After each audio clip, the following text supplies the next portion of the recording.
സദൃശ്യവാക്യങ്ങൾ 9-ാം അധ്യായം 8-ാമത്തെ വാക്യം. പരിഹാസി നിന്നെ പകയ്ക്കാതിരിക്കേണ്ടതിന് അവനെ ശാസിക്കരുത്. ജ്ഞാനിയെ ശാസിക്ക, അവൻ നിന്നെ സ്നേഹിക്കും. പരിഹാസിയെയും ജ്ഞാനിയെയും തിരിച്ചറിയുന്ന വിധം ദൈവം പറഞ്ഞിരിക്കുകയാണ്.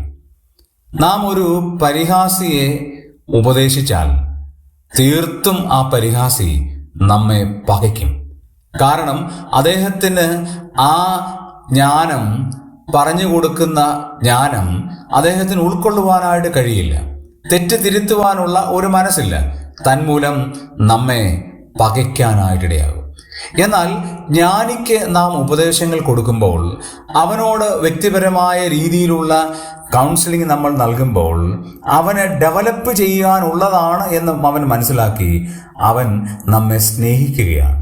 എൻ്റെ കുറവുകൾ എനിക്ക് ബോധ്യമാക്കി തന്ന, എന്നെ നല്ല പാതയിലേക്ക് നടത്താൻ സഹായകമായി തീർന്ന ഒരു വ്യക്തി ആ വ്യക്തിയെ വളരെ സ്നേഹിക്കും എന്നാണ്.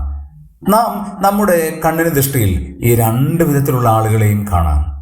നാം ഗുണദോഷിക്കുമ്പോൾ നമ്മെ പകയ്ക്കുന്ന പരിഹാസിയെയും നമ്മെ സ്നേഹിക്കുന്ന ജ്ഞാനിയെയും കാണാം. നാം ആരാണ് എന്ന് നമുക്കും നമ്മുടെ ജീവിതത്തെ ഒന്ന് പരിശോധിക്കാം.